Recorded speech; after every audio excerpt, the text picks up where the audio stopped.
Welcome back to the Graham Stephan Show, and a lot of people right now believe that we're back in a stock market bubble because you have AI taking over just about everything. You have the PE ratio at a level that we haven't seen since the dot-com bubble, and the Warren Buffett indicator is at the highest level it's ever been in history, which brings me to this video from Hank Green, who's completely reshaping the way he's investing because of all of these concerns that I've just mentioned. So I want to talk about this as soon as you hit the like button and subscribe, because that would mean the world to me. And as a thank you for doing that, here's a picture of a kitten. So thanks so much, and also big thank you to Function Health for sponsoring this video, but more on that later. Let's begin. One thing that has become obvious if you were disciplined over the last 30 years, and of course past performance is no guarantee of future returns, but if you just made sure that you were invested broadly in the stock market, things went well for you. If you spent all your time like buying and selling and day trading and trying to figure out the best stocks, probably you underperformed the market and you spent a bunch of time focused on something that wasn't adding that much value to the world. Yeah, that's very true. See, here's the thing. Most people are just best off investing in a broad, diversified index fund and then doing absolutely nothing. Because here's the thing, more than 90% of investors who are going and buying and selling individual stocks end up losing money. The studies behind this, there's so many studies, and they're all consistently the exact same. The more you buy and sell, the more on average that you lose. Now that's not to say that like one or two people here and there could beat the market and they do a lot of research. They know one segment better, and there's a little element of luck involved. Sure, fine, that's okay. But by and large, for most people, just go and buy an index fund. I would have been better off, by the way, had I just stuck with index funds this entire time, had I never bought an individual stock. Because even though I made so much money on a few individual stocks, I also lost a lot of money on other things, and it just balanced out in a way that I would have been better off just investing in index funds. So for most people, it's all you have to do, just buy consistently and hold. Super easy, super simple.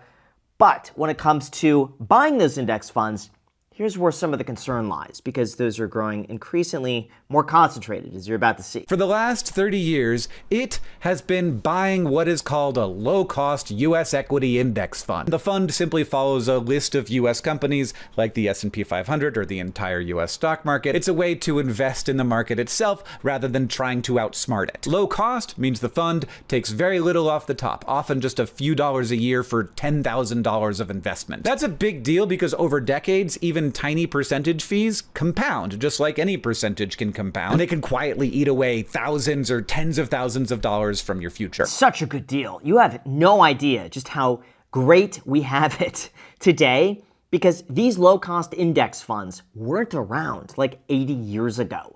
Today, it's so easy to go on any brokerage pretty much and get an index fund with an expense ratio of like 0.04% or under, like Fidelity. And by the way, I'm not sponsored by any of these places. I like investing, okay? That's it. But Fidelity has totally free index funds, like something called FISROX. This isn't a recommendation, but as an example, they charge you 0% on this. Schwab has index funds that are 0.03% that basically do all the work for it. They're incredible.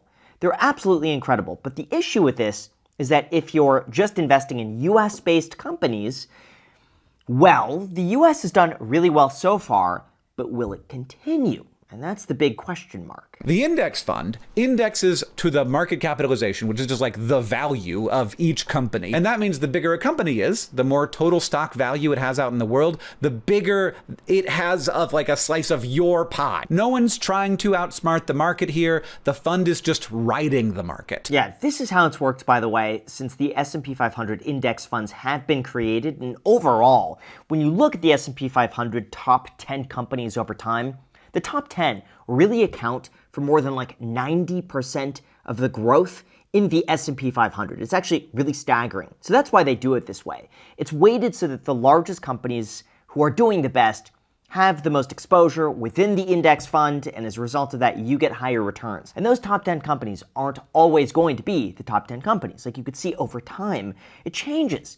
Like the biggest companies within the S&P 500 30 years ago are for the most part completely different from what we see today. And that's done on purpose because companies on top don't always stay on top. And you want to be invested in companies as they rise, as they grow, and that's why it's done this way. But I do invest some of my money personally, and one thing that I found in doing that is that I worry about it all the time. Like I worry if what I've chosen to do has under or overperformed the S&P 500, and it's been like both. Like it's been way above it and it's been way below it. It's like so volatile compared to just buying the market and waiting. Here's the thing how you have to view it though, is that you have to look at risk-adjusted returns. You can't just look at like, oh, this underperformed and therefore it's bad. You have to say, okay, how much risk did I take to get that investment? Because there's a huge difference between I could make 50% of my money this year, but risk losing all of it, or I could take a guaranteed 6% return with no risk whatsoever. So you have to weigh the volatility and risk of losing everything with the expected return over the long run. And for the most part,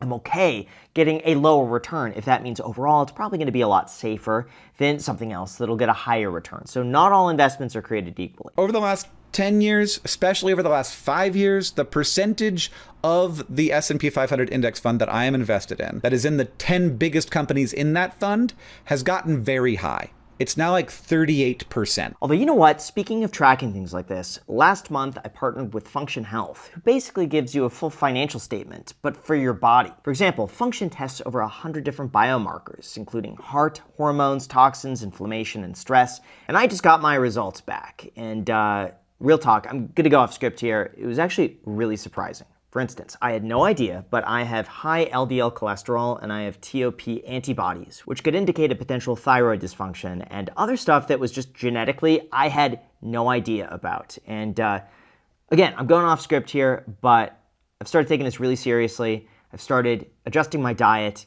I have taken ways to reduce stress. I have ordered some supplements as well.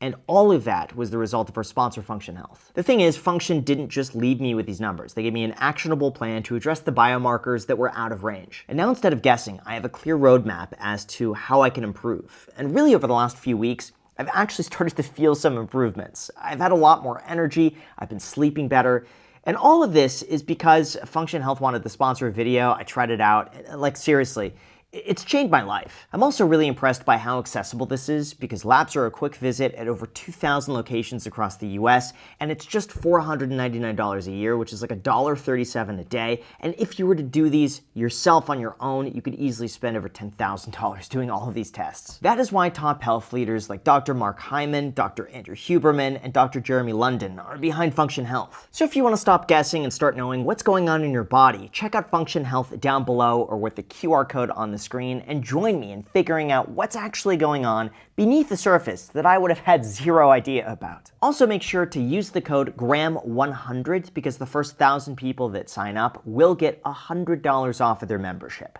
Again, that link is down below. Thank you so much, and now let's get back to the video. Buying the index fund is like a way of diversifying in 500 different companies, but 38% of my money is in 10 different companies. This is very true. And just for a visualization here, back in the dot-com bubble era, 25% of the S&P 500 was made up from the top 10 companies. Today, that is 40%. So a lot of people do the math and they think, oh, wait a second, if it was 25 back then and the dot-com bubble caused the entire economy to come crashing down and it's 40% today, that means it's in the danger zone. And certainly there is a component of that which is possibly true, but on the flip side, the companies today, they make a lot of money. They make a crap ton of money. And as a result of the internet, a few big companies are going to capture most of the market. So that's the counter argument to this. But it is a bit concerning. And, he has some really good points I want to share with you. Just listen to this. I feel like by virtue of having a lot of my money in the S&P 500, I am now kind of betting on a big AI future. And that's not a future that I definitely think is going to happen. Yes. Okay, so a few things when it comes to this. One, it was said that the US stock market would be in a bear market and we would be in a recession if it were not for AI. And AI has been claimed to have saved the market recently, saved the economy. A lot of money is pouring in. And if it were not for this, we'd kind of be screwed, okay? So that's one argument on this. AI came in, saved the world. The other argument is, how do you price that in? I want to share with you market sentiment on Twitter. Just posted this. They found on Axios 95% of organizations found zero return despite enterprise investment of $30 billion to $40 billion into generative AI. So basically, a lot of these companies are not seeing higher returns investing in AI. Like, just imagine here, if you spend, let's just say, $10 million so your customers could come in and talk to an AI agent instead of a person in the Philippines, okay? That company's not seeing a higher return on their investment than just hiring the person in the Philippines. Now, that's not to say that they can't make more money over time, but it's to say that AI is not so far profitable to the point where they could make money on it. I would say the same thing with us here. On my channel with the Iced Coffee Hour, we use AI to a certain degree. I use some AI in my thumbnails. I use AI to help find certain information that would just take me a long time to find on my own. ChatGPT deep research is incredible. I could take my scripting down from what would normally take like 10 hours. I could probably now do it in about 7, so I'm saving 3 hours of my time per video I make. And when you make, hundreds of videos, it adds up. Am I seeing more money from it? No, I'm not. It's saving me time, but I'm not making any more money on it. So I'm taking 25% of the money that I have invested in the S&P 500 and I'm going to put it in a mix of different things. Some of it is going to go into an S&P 500 value index fund. Some of it's going to go into mid-cap stocks, which are just smaller companies that have smaller valuations. And then for the first time, I'm moving some money into an international index fund that just represents the world's economy rather than just one country's. Here's the thing. I'm surprised he's so heavy in the United States because usually, again, this is not my recommendation, but a lot of expert recommendations say that you should be about 70% invested in the United States, and then 30% should be invested elsewhere, including international. And that's a market that I'm actually really optimistic on over the next 10 to 20 years. And you could see the returns between like United States and international. And it goes like ebbs and flows. You'll have a few decades where the United States does really well, international underperforms, and then it switches. And then international does really well while the United States doesn't. And so I believe that we're going to have another period at some point where international might outperform the United States. And so I'm going, I'm not going heavy into international, but I'm allocating now a little bit more of my money towards international stocks and emerging companies in international markets. I just can't help but think, like, how can China and India not be huge in the future? And just in terms of like manufacturing, education, where they're coming. I mean, there's so much, I think there's so much opportunity. And again, maybe I could be wrong, but in terms of my own investing philosophy, I like investing a portion of my money elsewhere and just not being so tied to the United States. If something were to happen, keep in mind, I'm just some dude making videos in a half-converted garage. Like, don't listen to me. This is just like, I'm just a fanatic when it comes to investing. I love it. It's a hobby, and shouldn't be taken that seriously as some dude who's just like making videos on Friday afternoon, okay? So just keep that in mind. Now, it might be that this all makes sense and that they'll have the AI war, and at the end there'll be just a ton of winners and they'll just explode in value. But this absolutely seems speculative to me, and I remain unconvinced that AGI is nearby, and also, even if it is, that it will be tremendously economically beneficial to the companies controlling the models themselves. Here's the thing. What he's basically betting on is he's saying the risk-reward ratio that I was talking about earlier is out of bounds. For him, it doesn't make sense. He sees that there's a lot of risk involved to make a reward that might not be worth it. So he's taking some money off the table, investing internationally, investing in other markets, spreading his money out, so he's going to have less volatility, which right now, AI, in my opinion, is going to be very volatile. You could either make or lose a lot of money. He's also very smart when it comes to this. He made a video recently about the energy crisis and how AI is taking so much energy off the grid that energy costs are rising. And right now you have a lot of energy stocks which are doing insanely well. Like data centers use a lot, and these companies, if AI continues at the same trajectory, could make a lot of money. Counter argument to that is, if AI is overblown and they find cheaper ways to implement AI, they're not going to use as much electricity and therefore it's not going to be a big deal. Or if AI crashes, then energy is going to come back down. That's the flip side to it. But I think he's onto something when it comes to energy usage, AI, the future, how much it pulls from the grid. Like this guy knows what he's talking about overall. And I would say I listen to him. I just think that it's totally possible that AI will just be like a tool. It'll just be a tool that engineering companies use to develop new materials and drug companies use to develop new drugs and stores use to manage inventory better. And I think that these giant companies providing the AI models will actually be competing with each other for those customers. Probably he's right. The thing is, AI right now is not at a point where it's like fully taking jobs. It's making jobs more efficient. It is making some jobs easier. It is replacing some tasks that I just think a person would be better off just not doing. Like, let's say, sitting behind the counter, taking an order for a McDonald's menu. I think a person's life is better spent doing just about anything else other than clicking a few buttons to order a Big Mac. Like, that person has so much more potential than just that I think they could be better utilized elsewhere. But again, that's just me. It's taken some jobs off the table entirely. But in terms of like higher level things, I think it'll get there over time, but I don't think we're there yet. And we're pricing in 10 years from now where it's like lawyers are all going to be on ChatGPT, your accountant and your taxes is all going to be ChatGPT, and everything is going to be like fully AI, automatic with you snapping a finger. It's just going to like process some stuff and it's going to be done. We just can't trust it yet to that degree. I think it will happen, just not right now. And where are we pricing in? That's the question. I know everybody in the AI world, like they're all over there in San Francisco being like, man, everything's about to end. The singularity is now. We're on the group. The curve looks like this and we're at this part right here. But look, if that's where we're at, will there be money in the future? Will any of it matter? Here's the thing that he's not accounting for is that, so many studies say that the best thing, again, that you could do is not to speculate like this, to diversify and just stick with it long term. Because the one variable here that could change everything is that the next AI could come up that we haven't even dreamt of yet, and it's around the corner. Like AI 10 years ago, you would have no idea. I'm sure people were working on it, but you wouldn't think that like, oh, it's gonna be that. And it is. So it could be the next AI that comes and saves the day that we just don't think of, that pulls brand new companies to the S&P, top companies, and then all of a sudden things just like balloon even further. Like, we don't know that.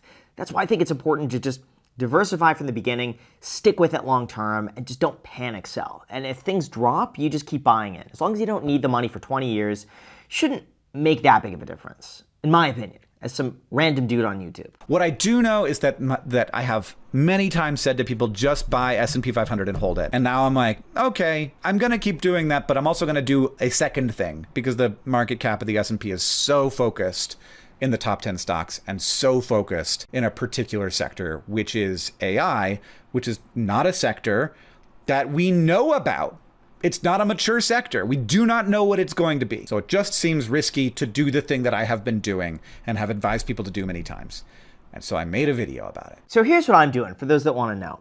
I am pretty heavily invested in the S&P 500, but going forward, and I really have been doing this for the last few months, is that instead of investing a larger amount in the S&P 500, I'm investing a smaller amount on a regular basis, but then I'm putting the difference into emerging markets and international, and a little bit of a Bitcoin ETF at the same time. And then that way, instead of 80% of my money going to S&P, maybe now it's 40% is going to S&P, and then the other 60 is split up between the Bitcoin ETF, international, and emerging markets. And that way it balances out, because my S&P has grown so big that everything else in comparison now is much smaller. And I just want to get the ratios right. So instead of selling anything, I don't like to sell. So all I like to do is just keep buying. So I'm buying the smaller things to make them bigger, and then that way they just balance out. But let me know what you think of all this down below in the comments. I will do my best to read and reply to as many of you as I can. And also, real talk,